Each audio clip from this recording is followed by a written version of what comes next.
भारत माता की बहुत बहुत धन्यवाद। इस विधानसभा क्षेत्र के प्रत्याशी जिनको पहली बार बोलते हुए मैंने सुना है,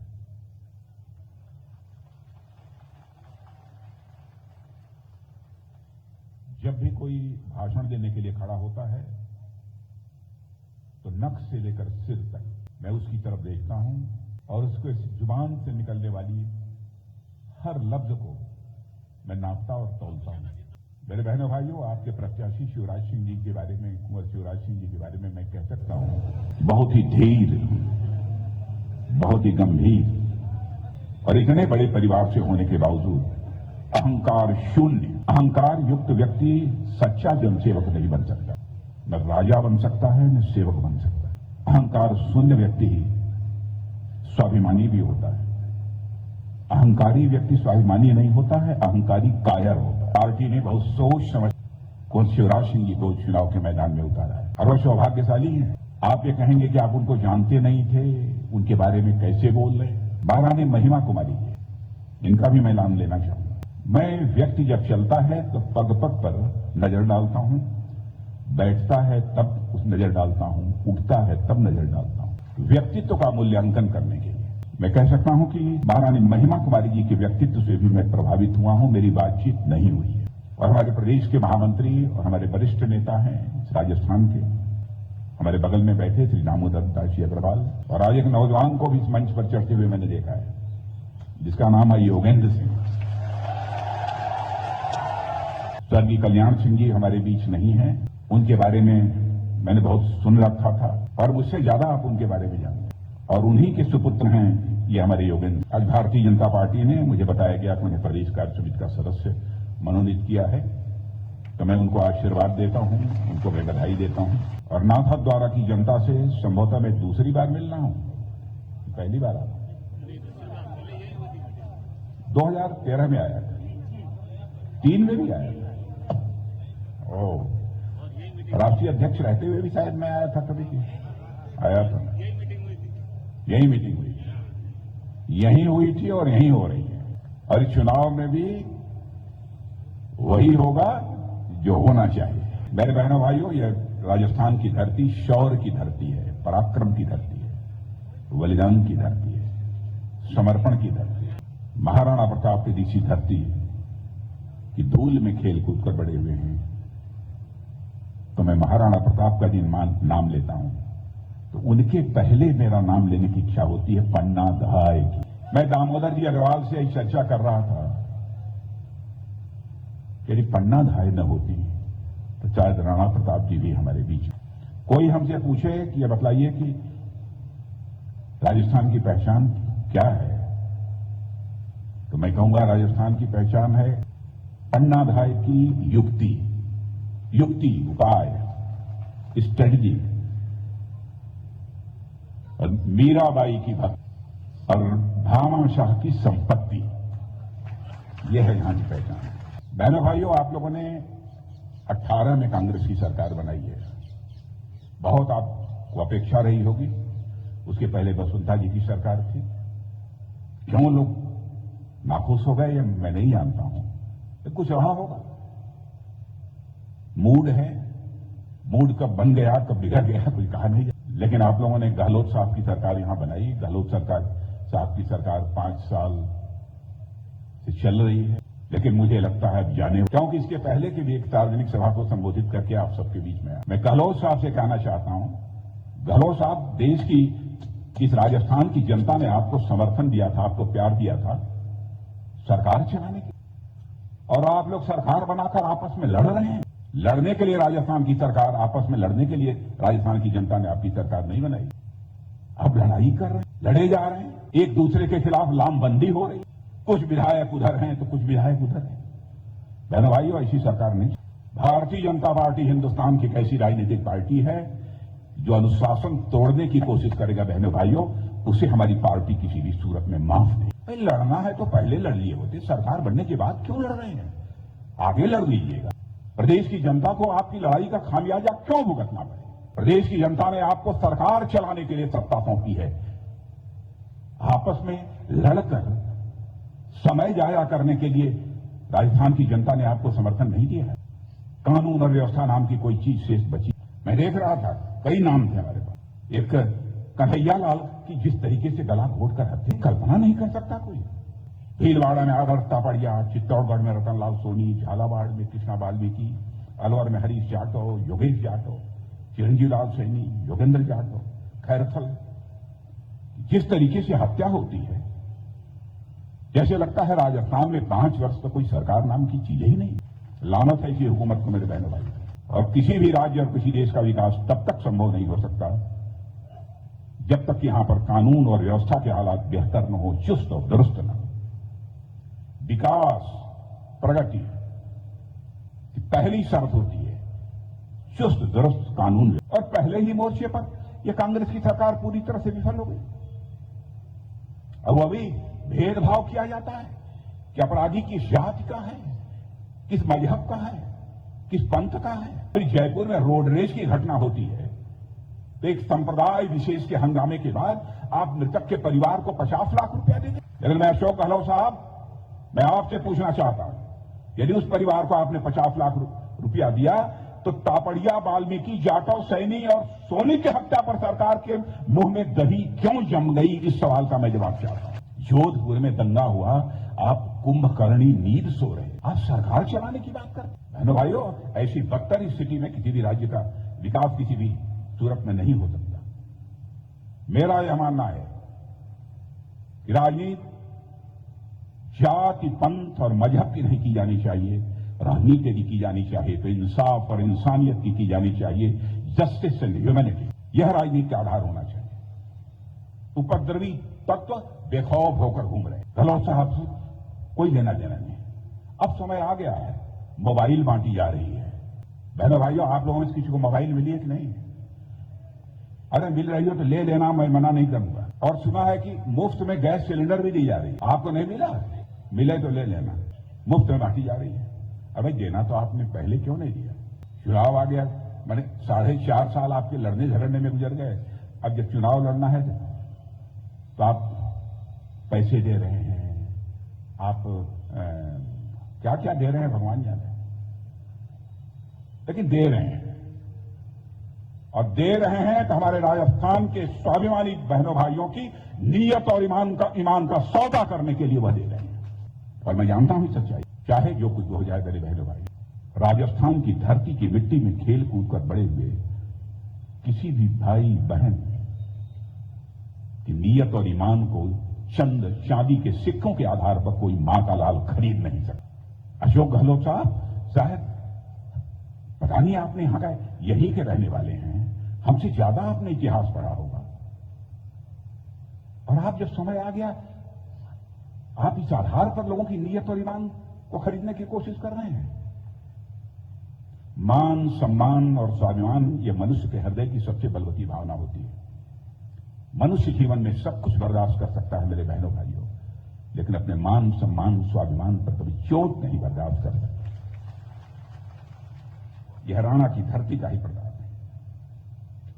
यहां के हालात तो ऐसे हो गए, एक विधायिका है यहां की, कांग्रेस की विधायिका, भारतीय जनता पार्टी की नहीं, वो कहती है कि मैं अपने राज्य में सुरक्षित नहीं हूं। यदि कांग्रेस की विधायिका सुरक्षित नहीं है तो आप सुरक्षित हैं, पीछे के लोग सुरक्षित हैं। क्यों ऐसे हालात हैं? अब उसके बाद भी यहां कानून और व्यवस्था के हालात चुस्त दुरुस्त हैं, यह दावा करते हैं।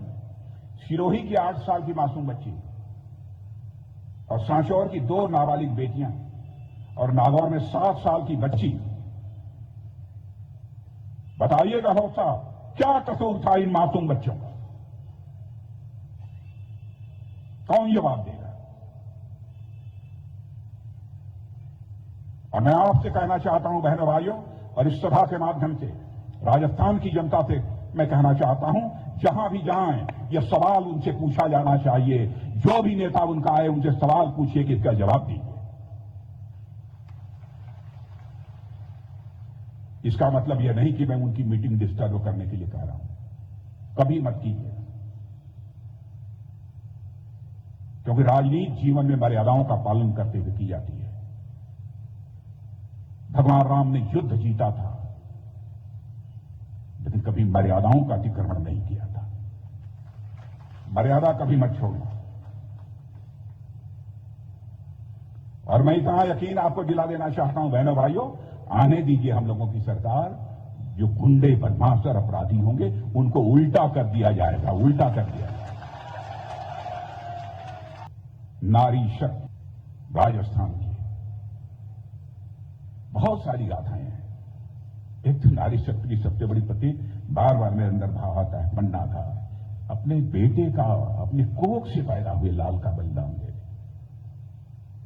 नारी शक्ति, कितनी ताकत होती है नारियों में, कितना बलिदान कर सकती है।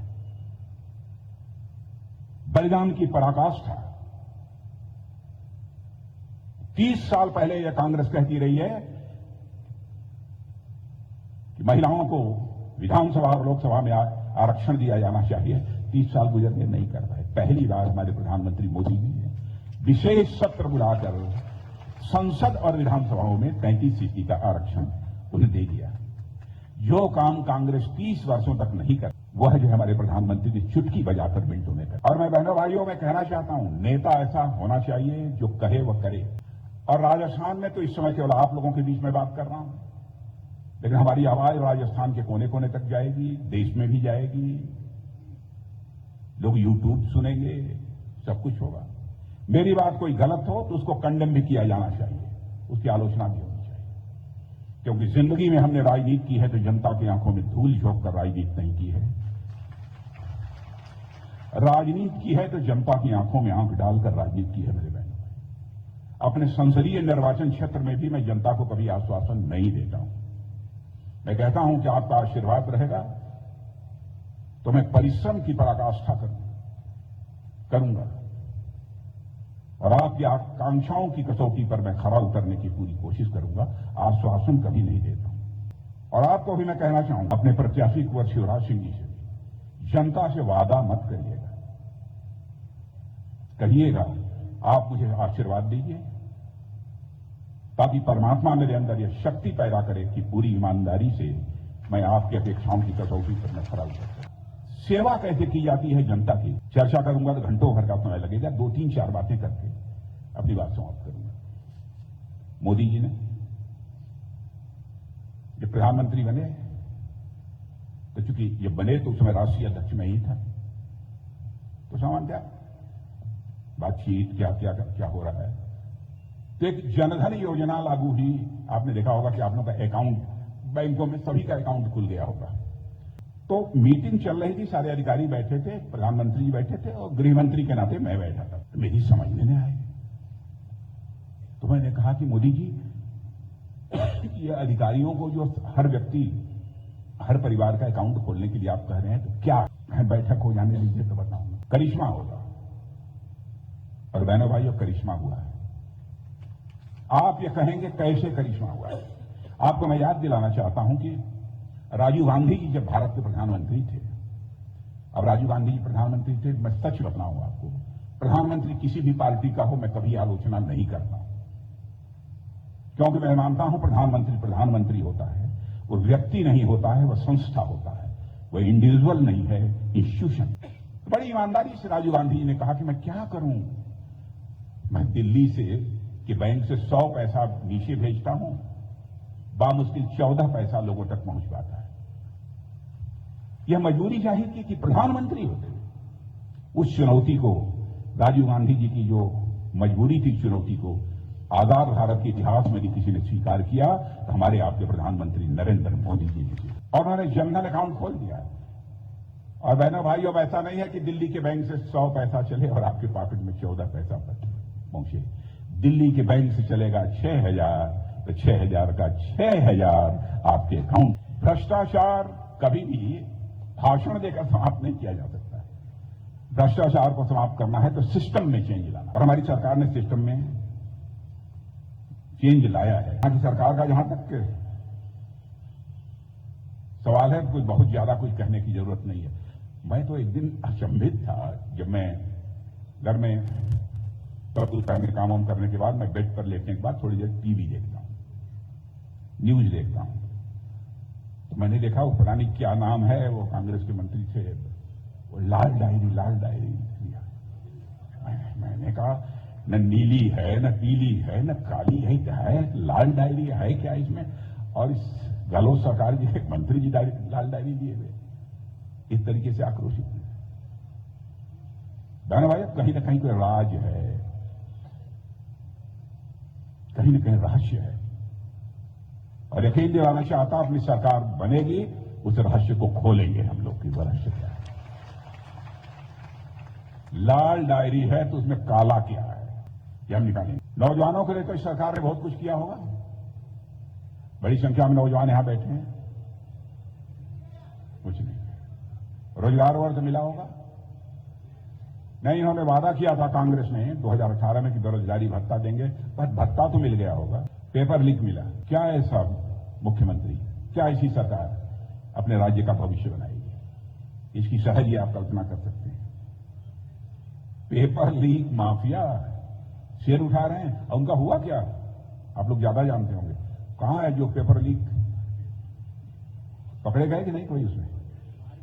अरे आप लोग मुझे यह बतलाइए कि आपको मार्किंग करनी हो, वैसे इसमें बच्चे तो सब एग्जामिनेशन देने वाले लोग होंगे, लेकिन नौजवान ऐसे भी होंगे, कुछ टीचर्स भी होंगे जो कि एग्जामिनेशन की में मार्किंग भी करते होंगे, बच्चों को नंबर देते होंगे। आपको जिस गवर्नमेंट को नंबर देना हो तो कितना देंगे? नहीं, तो पहले मुझे देना होगा तो एक दूसरी टर्मिनोलॉजी मैंने नहीं, किसी को गाली मत टर्मिनोलॉजी। मुझे लेना होगा तो इस गवर्नमेंट को दूंगा नील बाई सन्नाटा।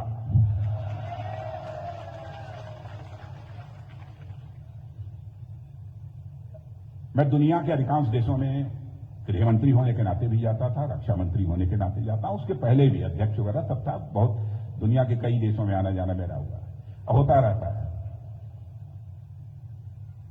तो मैंने राजस्थान की चर्चा प्रायः लोगों के मुंह से सुनी है कि मैं भारत से आऊंगा तो मैं उदयपुर जाना चाहूंगा, जोधपुर जाना चाहूंगा, चित्तौड़ जाना चाहूंगा, हल्दी घाटी देखना चाहूंगा। लोग ये कहते वर्ल्ड टूरिज्म के मैप पर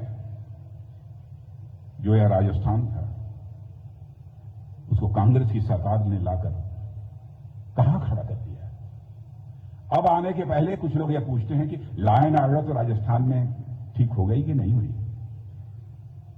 घबराते हैं लोग। सुविधा लोग पूछते हैं कि क्या है सुविधा, हम जाना चाहें तो क्या सुविधा है। बहनों भाइयों, इन सारी चीजों को ध्यान में रखकर हमारी सरकार ने मोदी जी के नेतृत्व में काम किया है, केवल राजस्थान में नहीं, सारे देश भर में। आप सुनेंगे आंकड़े, 1947 से लेकर 2014 तक, 47 से लेकर 2014 तक इस देश में 74 एयरपोर्ट 74 एयरपोर्ट बने थे, और इन 9 वर्षों के अंदर ही इस जस्ट डबल होकर अब 148 एयरपोर्ट बन गए हैं। इसे कहते हैं काम, इसे कहते हैं काम, और यह हमारी सरकार ने किया है। और आपने देखा होगा अभी उदयपुर में आकर एक टर्मिनल बिल्डिंग का भी उन्होंने शिलान्यास हमारे प्रधानमंत्री ने किया है। पानी का संकट, पाइप्ड वाटर अभी आप लोगों को मिलना शुरू हो गया कि नहीं, मैं जानना चाहता हूं। मैं पाइप से पानी पहुंचाने का यह हमारे प्रधानमंत्री का संकल्प है, और देश के अधिकांश भागों में अभी इसके लिए समय है। मैंने ऐसा मैं नहीं कह रहा हूं कि हो गया हो, या कुछ जहां हो गया हो जरा हाथ उठाइएगा तो। अरे काफी जगह हो गया है, बहुत अच्छा, वेरी गुड। और मैं यकीन दिलाना चाहता हूं, जैसा मैं प्रधानमंत्री को जानता हूं, प्रधानमंत्री की प्रकृति को मैं जानता हूं, हिंदुस्तान का चाहे वह सीमावर्ती क्षेत्र क्यों न हो, एक गांव शेष नहीं बचेगा जहां पर लोगों को नल के माध्यम से जल मिलना न प्रारंभ हो। और मैं समझता हूं कि सबसे बड़ी राहत यदि मिलने वाली है तो हमारे राजस्थान को मिलने वाली है। इस सरकार ने कर्ज माफी का वादा पूरा कर दिया, वो भी नहीं। कितने लोगों ने अब तक कर्ज के कारण अपनी जिंदगी गंवाई है? अब पता नहीं सही है कि गलत, मैं कुछ कह नहीं सकता। मुझे बतलाया गया है कि 20, मुझे नहीं मालूम है, मैं इसको ऑथेंटिकेट नहीं करता हूं, मुझे बताया किसी ने। अच्छा ये बताइए, मिलेट्स, मोटा अनाज पैदा होता है कि नहीं? बाजरा वजरा ये सब पैदा होता है कि नहीं यहाँ राजस्थान में? कितने गांव में होता है, लोगों का हाथ उठाकर बतलाएंगे? सभी गांव में हो। इस बाजरे को, मोटे अनाज को सबसे पहले अंतर्राष्ट्रीय जगत में इज्जत और सम्मान दिलाने का काम किसी ने किया है तो आपके प्रधानमंत्री मोदी जी ने किया है। दुनिया के सारे बड़े बड़े ताकतवर देशों के जब प्रतिनिधि आए हुए थे यहां पर, राष्ट्रपति, प्रधानमंत्री विभिन्न देशों के, G20 का जो सम्मेलन होता था, उसमें बाजरे की रोटी, बाजरे का हलवा, ज्वार का सामान, माने मोटी चीज। पहले यह माना जाता था कि जो गरीब लोग होते हैं वो इन सब सारी अनाज को खाते हैं। इस मोटे अनाज की भी इज्जत को अंतर्राष्ट्रीय जगत में बढ़ाने का काम किसी ने किया है तो आपके प्रधानमंत्री ने। और अंतर्राष्ट्रीय स्तर पर मिलेट्स डे, श्री अन्न दिन, मोटे अनाज का दिन अंतर्राष्ट्रीय स्तर पर भी मनाने का काम किया। इसमें हमारी सरकार की पहल थी। कई ऐसे प्रमुख काम हैं। हालात सब मिला जुलाकर यदि मैं कहूं, यहां पर किसान लोग हैं बड़ी संख्या में।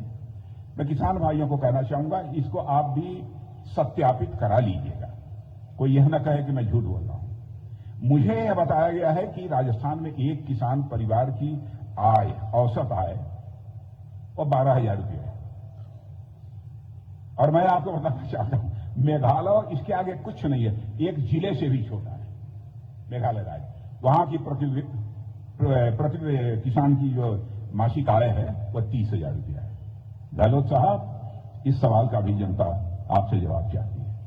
आपके पास कोई जवाब नहीं है। तरह तरह की अच्छा, ये बोला पीएम सम्मान किसान निधि में 6,000 तो मिल रहा है, सब कुछ ठीक ठाक नहीं।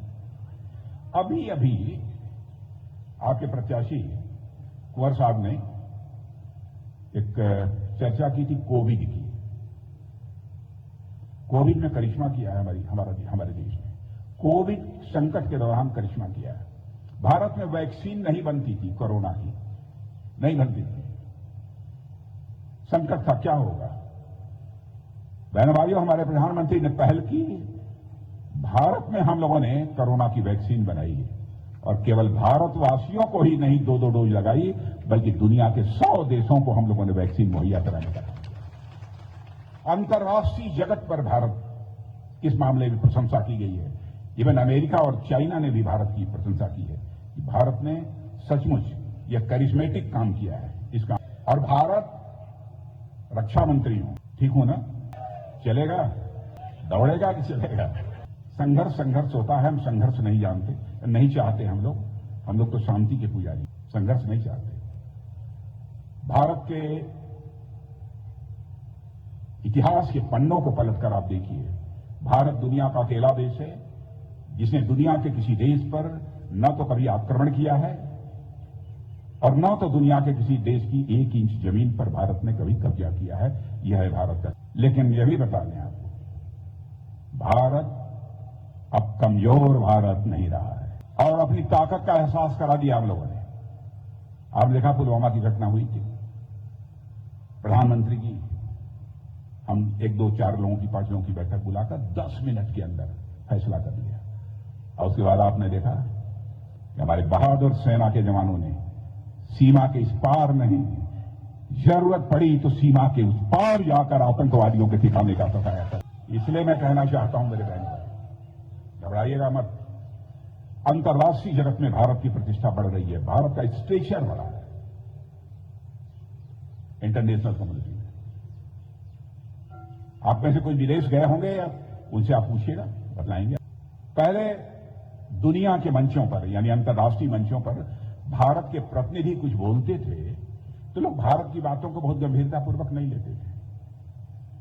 लेकिन आज यदि भारत अंतर्राष्ट्रीय मंचों पर बोलता है तो दुनिया कान खोलकर सुनती है कि भारत बोल क्या रहा है। यह भारत की हैसियत है।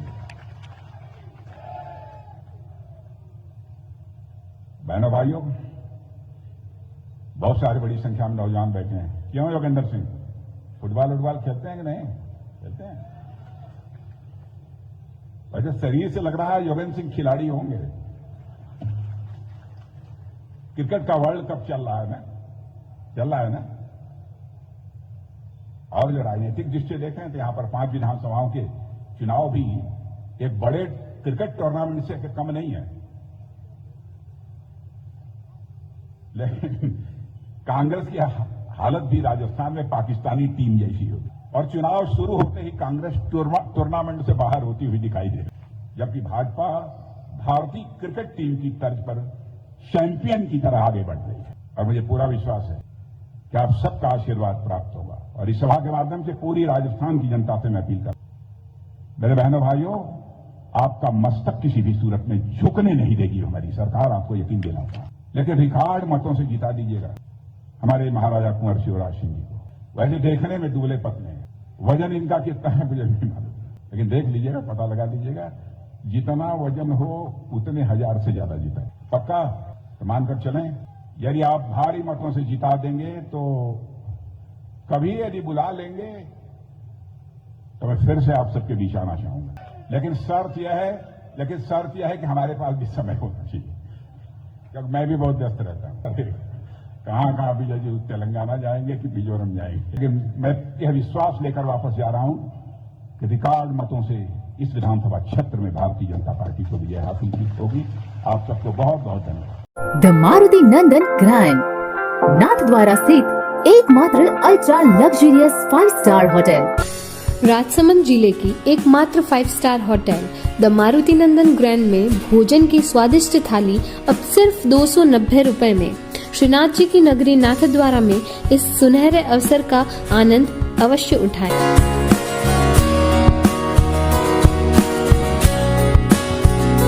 मारुति नंदन ग्रैंड, थिंक नाथद्वारा, थिंक नंदन ग्रैंड।